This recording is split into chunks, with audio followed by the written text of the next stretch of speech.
करवा चौथ का व्रत रखने से सुहागिन महिलाओं को अखंड सौभाग्य की प्राप्ति होती है। इसके अलावा जो सुहागिन महिलाएं करवा चौथ का व्रत सच्ची श्रद्धा और भक्ति भाव से रखती है, तो उनके पति की दीर्घायु होने के साथ ही उनके मार्ग में आने वाली सभी कष्ट व बाधाएं दूर हो जाती हैं। उनके पति को जीवन के हर क्षेत्र में सफलता मिलती है और समाज में उनका मान सम्मान बढ़ता है। यहाँ यह कहना गलत नहीं होगा कि करवा चौथ का व्रत रखने वाली महिला के पति का जीवन खुशियों से भर जाता है। उसकी सभी बाधाएं व समस्याएं भी करवा चौथ के व्रत के फल के कारण समाप्त हो जाती हैं। इस दिन सभी महिलाएं निर्जला व्रत रखती हैं और अपने पति की दीर्घायु की कामना करती हैं। शास्त्रों की माने तो यह व्रत देवताओं की पत्नियों ने भी रखा था और इसका सबसे अच्छा उदाहरण महाभारत काल में देखने को मिलता है।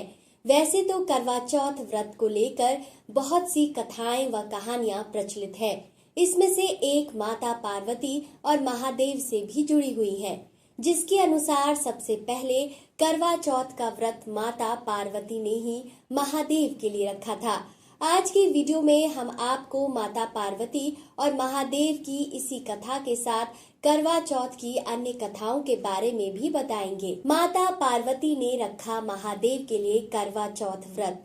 पौराणिक कथाओं की माने तो सबसे पहले माता पार्वती ने ही महादेव के लिए करवा चौथ का व्रत रखा था, जिसके फलस्वरूप उन्हें महादेव पति के रूप में प्राप्त हुए और इसके साथ ही उन्हें अखंड सौभाग्य का भी वरदान मिला। कहते हैं कि करवा चौथ के व्रत के दिन माता चौथ की पूजा करने के साथ ही यदि कोई महिला महादेव और माता पार्वती की परिवार सहित पूजा अर्चना करती है, तो उसे अखंड सौभाग्य के साथ दोनों के बीच आपसी प्रेम बने रहने का भी वरदान प्राप्त होता है। इतना ही नहीं, ऐसा करने से परिवार में आने वाले दुख भी दूर हो जाते हैं और घर परिवार के सदस्यों के बीच आपसी रिश्ते मजबूत होते हैं और उनका विश्वास बढ़ता है। परिवार में खुशियां आती हैं और सभी कलह व लड़ाई झगड़े खत्म हो जाते हैं। ब्रह्मा देव ने कहा था करवा चौथ का व्रत रखने के लिए। एक अन्य पौराणिक कथा के अनुसार एक बार जब असुरों और देवताओं के बीच युद्ध छिड़ा, तो सभी कोशिशों के बावजूद एक एक कर सभी देवता हार रहे थे, जिसके फलस्वरूप असुर देवताओं पर हावी होने लगे। तभी ब्रह्मदेव ने देवताओं की पत्नियों से करवा चौथ का व्रत रखने के लिए कहा, जिसके बाद सभी देवताओं की पत्नियों ने माता चौथ का यह व्रत रखा, जिसके कारण देवताओं को इस युद्ध में असुरों पर विजय प्राप्त हुई। कहते हैं इसी के बाद से ही कार्तिक मास की चतुर्थी तिथि के दिन करवा चौथ का व्रत रखने की परंपरा शुरू हुई। द्रौपदी ने भी रखा था करवा चौथ का व्रत।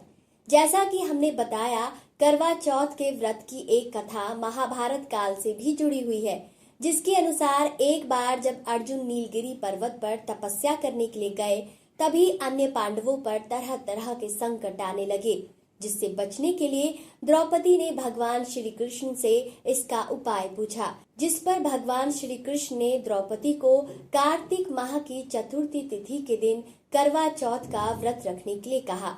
कहते हैं कि द्रौपदी ने विधि विधान पूर्वक माता चौथ का व्रत रखा और साथ ही महादेव व माता पार्वती की परिवार सहित पूजा अर्चना की, जिसके कारण न केवल द्रौपदी को अखंड सौभाग्य की प्राप्ति हुई, बल्कि पांडवों पर आने वाले सभी संकट नष्ट हो गए और पांडवों को उनके जीवन में आने वाली बाधाओं से भी मुक्ति मिल गई। तो दोस्तों, इस तरह करवा चौथ का व्रत रखने से न केवल सुहागिन महिलाओं के पति की आयु लंबी होती है, बल्कि उनके जीवन में आने वाले सभी कष्ट व बाधाएं भी दूर हो जाती हैं और पति पत्नी के बीच हमेशा प्रेम बना रहता है और उनका दाम्पत्य जीवन खुशियों से भर जाता है।